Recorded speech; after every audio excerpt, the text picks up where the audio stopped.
ಆರಾಧನೆ ಮಾಡ್ಬೇಕಂತ, ಯಾವ್ಯಾವ ರಾಶಿಯವರು ಯಾವ ದೇವರನ್ನ ಆರಾಧನೆ ಮಾಡ್ಬೇಕಂತ ದಯವಿಟ್ಟು ತಿಳಿಸ್ಕೊಡ್ತೀನಿ. ಮೊದಲಿಗೆ ಮೇಷರಾಶಿಯವರಿಗೆ ನವರಾತ್ರಿ. ಮೇಷರಾಶಿಯರು ಪಾಪ ಸಾಕಷ್ಟು ನೋವು ದುಃಖವನ್ನು ನೋಡ್ತಲೇ ಇದ್ರಿ. ಯಾಕಂದರೆ ನಿಮಗೆ ಲಾಭಾಧಿಪತಿ ಶನಿ ಗ್ರಹ ಅವನು 2 ವರ್ಷ ಬೇಕು ಚೇಂಜ್ ಆಗೋಕ್ಕೆ. ಯಾಕಂದರೆ ನಿಮಗೆ ಲಾಭ ಕೊಡುವಂಥ ರಾಶಿನೇ ಒಂದು ಮಕರ ಮತ್ತು ಭಾಳ ವಿಶೇಷ ಕುಂಭರಾಶಿ ಅಧಿಪತಿ ಮೀನದಲ್ಲಿರೋದ್ರಿಂದ ಶನಿ ಗ್ರಹ ನಿಮಗೆ ತುಂಬ ಪ್ರಾಬ್ಲಮ್ ಅನುಭವಿಸ್ತಾ ಇದೆ. ಮತ್ತು ನಿಮಗೆ ಬುಧ ಗ್ರಹ ಸುಖ ಸ್ಥಾನಾಧಿಪತಿ ಬುಧ ನಿಮಗೆ ತುಂಬ ಪವರ್ಫುಲ್ಲಾಗಿ ಕನ್ಯದಲ್ಲಿದ್ದಾನೆ. ನೀವು ಮೇಷರಾಶಿಯರು ನಿಮ್ಮ ಲೈಫಲ್ಲಿ ಈ ನವರಾತ್ರಿಯಲ್ಲಿ ಹೋಗ್ಬೇಕಾಗಿರೋಂಥ ಟೆಂಪಲ್ಗಳು ಹೇಳ್ತೀನಿ, ದಯವಿಟ್ಟು ಬರ್ಕೊಳ್ಳಿ. ನೀವು ತುಂಬ ದೊಡ್ಡ ಟೆಂಪಲ್, ನವರಾತ್ರಿಲಿ ಯೋಗ ಬೇಕು ಅಂದರೆ ನೀವು ಯೋಗಕರವಾದ ಟೆಂಪಲ್ ಹೇಳ್ತೀನಿ ಬದಲಿಗೆ. ನವರಾತ್ರಿಲಿ ಕುಜಗ್ರಹ ನಿಮ್ಮ ರಾಶಿನ ನೋಡ್ತಿದ್ದಾನೆ. ನಿಮ್ಮ ಲೈಫಲ್ಲಿ ಬಹಳ ವಿಶೇಷವಾಗಿ ಕುಕ್ಕೆ ಸುಬ್ರಹ್ಮಣ್ಯನ ನೀವು ದರ್ಶನ ಮಾಡ್ಬೋದು, ಭಾಳ ಪವರ್ಫುಲ್ ಆಗಿರ್ತದೆ. ಇನ್ನೂ ಜನಕ್ಕೆ ಟೈಮ್ ಇದ್ದವರಿಗೆ 6 ಪಡೆಯಪ್ಪನ ಅಷ್ಟು ದರ್ಶನವನ್ನು ಕೂಡ ಮಾಡ್ಬೋದು. 6 ಪಡೆಯಪ್ಪನ ಮಾಡ್ಬೋದು.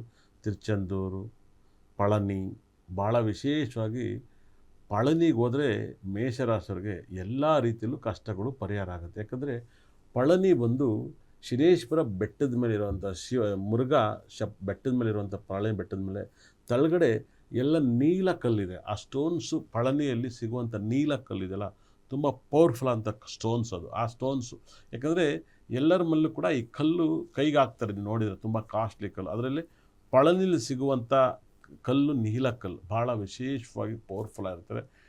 ನೀವು ಕುಕ್ಕೆ ಸುಬ್ರಹ್ಮಣ್ಯಕ್ಕೂ ದರ್ಶನ ಮಾಡಿ, ಶಕ್ತಿ ಇದ್ದರೂ ಪಳನಿಯನ್ನು ದರ್ಶನ ಮಾಡಿದ್ರೆ ನಿಮ್ಮ ಜೀವನದಲ್ಲಿ ಈ ಒಂದು ಇದರಲ್ಲಿ ನವರಾತ್ರಿಯಲ್ಲಿ ನೀವು ಅಮ್ಮನವ್ರನ್ನ ಪ್ರತಿ ನವರಾತ್ರಿಯಲ್ಲೂ ಎಲ್ಲರನ್ನೂ ದರ್ಶನ ಮಾಡ್ತೀರ. ಆ ದರ್ಶನ ಮಾಡೋದ್ರ ಜೊತೆಗೆ ನೀವು ಪಳನಿಗೆ ಹೊರಟು ಬಂದರೆ ನಿಮ್ಮ ಜೀವನ ಪಾವನ ಆಗುತ್ತೆ. ಮೇಷರಾಶಿಯಲ್ಲಿ ಯಾರೆಲ್ಲ ಹುಟ್ಟಿದ್ರ ಪಳನಿಗೆ ಈ ವರ್ಷ ಪೂರ್ತಿ ಹೋಗೋಕ್ಕೆ ಸ್ಟಾರ್ಟ್ ಮಾಡಿ. ನಿಮಗೆ ಮೇಷರಾಶಿಗೆ ಬಂದಿರೋಂಥ ತೊಂದರೆ 100% ಎಲ್ಲ ರೀತಿಯಲ್ಲೂ ಕೂಡ ನಿಮ್ಮ ಕಷ್ಟದಿಂದ ನೀವು ಪಾರಾಗ್ತೀರಾ.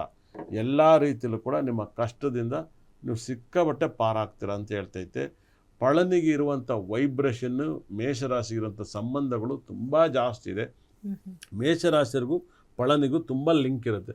ಯಾರಿಗೆಲ್ಲ ಮದುವೆ ಆಗಿಲ್ಲ, ಯಾರಿಗೆಲ್ಲ ಮಕ್ಕಳಾಗಿಲ್ಲ, ಯಾರಿಗೆಲ್ಲ ಜಾಬ್ ಇಲ್ಲ, ಯಾರಿಗೆಲ್ಲ ಪ್ರಾಪರ್ಟಿ ಕೇಸು ಲಿಟಿಗೇಷನು ಒಂದಾದ್ಮೇಲೆ ಒಂದು ಪ್ರಾಬ್ಲಮ್ಮಿಂದ ನೀವು ಆಚೆ ಬರ್ತೀರ, ನೀವು 100% ಪಳನಿ ಮುರುಗನ ಕಾಲು ಕಟ್ಕೇಳಿ ನಿಮಗೆಲ್ಲ ಕಷ್ಟದಿಂದಲೂ ಪಾರಾಗ್ತೀರಿ. ಯಾಕಂದರೆ ಅವನು ನಿಮ್ಮನ್ನು ಬಚಾವ್ ಮಾಡ್ತಾನೆ. ಯಾಕಂದರೆ ಪಳನಿ ಮುರುಗನಿಗೆ ನೀವು ಹೋಗಿ ವೆಟ್ರಿವೇಲ್ ಮುರುಗನಕ್ಕೆ ಅರೋಗರ ಪಳನಿ ಆಂಡವನಕ್ಕೆ ಅರೋಗರ ಅಂತ ಹೇಳಿ ಆ ಟೆಂಪಲ್ನ ಪೂರ್ತಿ ಸುತ್ತಿ, ಅದರಲ್ಲೂ ಕೂಡ ನೀವು ಟ್ರೈನ್ ಇರುತ್ತೆ, ಆ ಟ್ರೈನ್ ಮೇಲೆ ನೀವು ಹೋಗಬೇಡಿ. 100% ನಿಮ್ಗೆ ಒಂದಲ್ಲ ಒಂದು ಸಮಸ್ಯೆಯನ್ನು ಕೊಡ್ತಾ ಹೋಗ್ತಾನೆ. 100% ನಿಮ್ಮ ಲೈಫಲ್ಲಿ ನೀವು ಉದ್ಧಾರ ಆಗಬೇಕು ಅಂದರೆ ಕೈ ಮುಗಿತಿ ಕೇಳ್ತೀನಿ ಕೇಳಿ.